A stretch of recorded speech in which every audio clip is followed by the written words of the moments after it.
What's up guys, it's Rogue here and welcome back to yet another amazing video on the channel. So for today I got you a updated Unchained deck profile. I have been perfecting the build since the last deck profile. I've made a bunch of adjustments and I'm very keen to show you the improvements I have made to the deck. If you do enjoy this deck profile, leave a like down below, leave a comment as well since you're down there. I reply to every single comment, and subscribe as well to keep in touch with the latest deck profiles and pack openings that we will be doing on this channel. So without any further ado, let's get straight into this deck. Alright, so starting off with the main deck, it is of course 40 cards to be as consistent as possible. We're starting off with triple of the Unchained twins Aruha and triple of the Unchained Rakia. These are the best twins apart from Sarama, which we are also playing, and you're going to be wanting to see them in your starting hand as often as possible. They get all your combos going. Rakia is especially good during your opponent's turn as it is a quick effect. Moving on to the next twin here, and the last three of the Unchains, it is of course Sarama. This is the reason that the deck is so recursive, and it just grants you with so much recovery and is absolutely insane at 3. I have tested it at 2, but you are going to be wanting to just max out on all the Unchains as they all float into one another. For the big Unchains, we are playing 2 Abominable Soul and the 1 Unchained Soul of Disaster. He is the hardest brick of the deck, and you never want to see him in your hand. So basically what I'm saying is you'll always open him, because even though I play a 40 card deck, every single hand I open there will be him. So yeah, suffering drawn, but he's essential to breaking boards. And 2 of the Unchained Soul, this allows you to chain block and is one of your Dragoon outs. If you can summon him, you can just crash into Dragoon because they're both 3k attack, and both of these together equals a Dingirsu, which we also do play, which is another Dragoon out. So I'm playing 2 of the Unchained Soul as it's a lot better than the Soul of Disaster. For the next monster here, this is the addition I've made to the deck. I'm playing triple Dimension Shifter. I saw this idea being brought up on the Topping Unchained deck profile, and I thought the idea was absolutely amazing because the Unchained monsters don't actually care if they go to the grave as long as they're just destroyed by battle or card effect. So D-Shifter does not hinder your deck at all and does shut out a lot of decks in this format like Dragon Link, Eldritch, Shadow's Invoked. All of the bunch get absolutely stomped by D-Shifter, which is why I am indeed playing it. And for the last hand trap here is just triple Ash. Again, Ash doesn't need to go to the grave, it's just discard. So these two work very, very nice in tandem with each other. For the spells, we're not playing many, only 6. It is triple Pot of Extravagance just to draw and for your consistency, and then it's just triple Abomination's Prison, which gets you any Unchained card that you need. Pretty self-explanatory on why we're playing 3 of each. For the traps, this is a very heavy trap lineup here. We're playing triple Escape of the Unchained and triple Abominable Chamber of the Unchained. The reason we're playing 3 of each is because not only are they trap cards, but they're actually your starter cards as well. If you get to set them and blow them up, they summon a Unchained monster from the deck or your hand, which is actually just from the deck. The main deck monsters do your hand as well. They just restrict you to the deck, but they are indeed a starter, and I've tried cutting them to 2 each, but you really, really want to be seeing these traps going first with the Unchained monsters.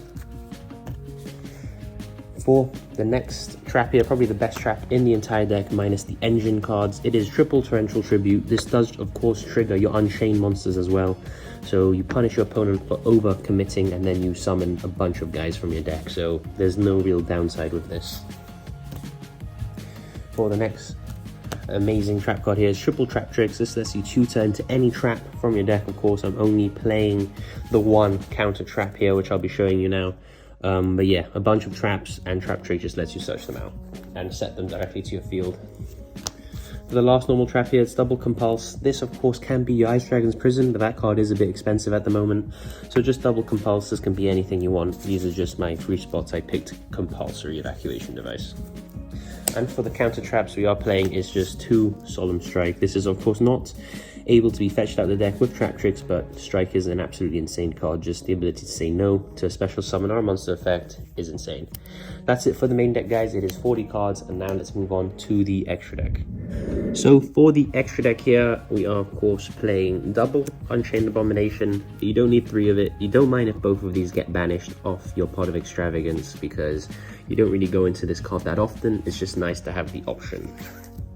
For a one-off here, this is my replacement to Access Code Talker. apart from Access Code Talker being a £80 plus card at the moment, and you essentially are going to be running 3 if you are playing Pot of Extravagance, I've just decided to play the 1 Rasta Liger because this is essentially the same as Access Code Talker, gets the attack boost and can tribute one of your monsters to destroy a card on the field, which is that doesn't target either, which is very nice. And instead of playing the Access Code Talker, I thought I'll just play this card, which is a lot cheaper, a lot more budget, and will most likely just get banished anyway, like when I did play the 1 Access Code Talker as well. So this can ideally be 3 Access Code Talkers, which you'll take out other things for, but just the 1 of this is a lot more budget. For the last link 4 of the deck, it is the Topologic Bomber Dragon. Not gonna lie, I've never ever gone into this card, but in theory it's a very nice card to have for when you do bring back your Unchained monsters from the grave with your traps. But I might cut this out and play the Link 3 version of it instead, which will go and destroy the back row instead. For our Link 3s here, I'm playing 2 Nightmare Unicorn. I'm playing 2 because I want 1 to survive. It's a very useful card. Just discard a card and put something back into the deck is very nice. We are playing triple Unchained Soul of Anguish. You are gonna want at least 1 copy of this surviving after your Extravagance. I've had games where all 3 have been banished, and that sucks, but that's the risk you're playing with Extravagance, so all you can do is max it out and hope that 1 survives.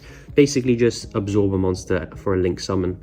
Can be a monster your opponent controls, you target it and then you use it as a link material for one of your link 4s, so very useful card.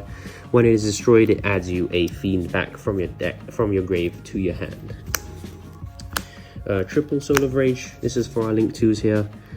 This is probably the best Unchained extra deck monster. Just the ability to quick effect, target one of your opponent's monsters and link with it is insane, and it doesn't count as a card effect, it just counts as a link summon, so stuff like Shaddolls won't get their effects if they are sent to the grave, so that is very, very nice indeed. And of course it has the same as the Link 3, where if they are outed by battle or card effect, they will grab a fiend from your grave back to your hand, so very useful in that regard. For the last 2 Link 2s here, just double Nightmare Phoenix. Nightmare Phoenix has been around for ages, we know what it does. Just go after the back row by discarding a card. And for the last card in the extra deck, it is our Dragoon Out. I feel like every deck should have a Dragoon Out because it is very, very splashable, and just Dingirsu gets the job done. Just 2 level 8s and then non-target send something to the grave. So you do have to bait the negate, but once you do, you're free to make Ding and just send that Dragoon away. That's it for the deck profile, guys. I hope you guys did enjoy my updated version of the Unchained deck here. Let me know what you guys think, any changes you'd make, and I look forward to replying to all of you guys in the comment section down below, and thank you so much for watching.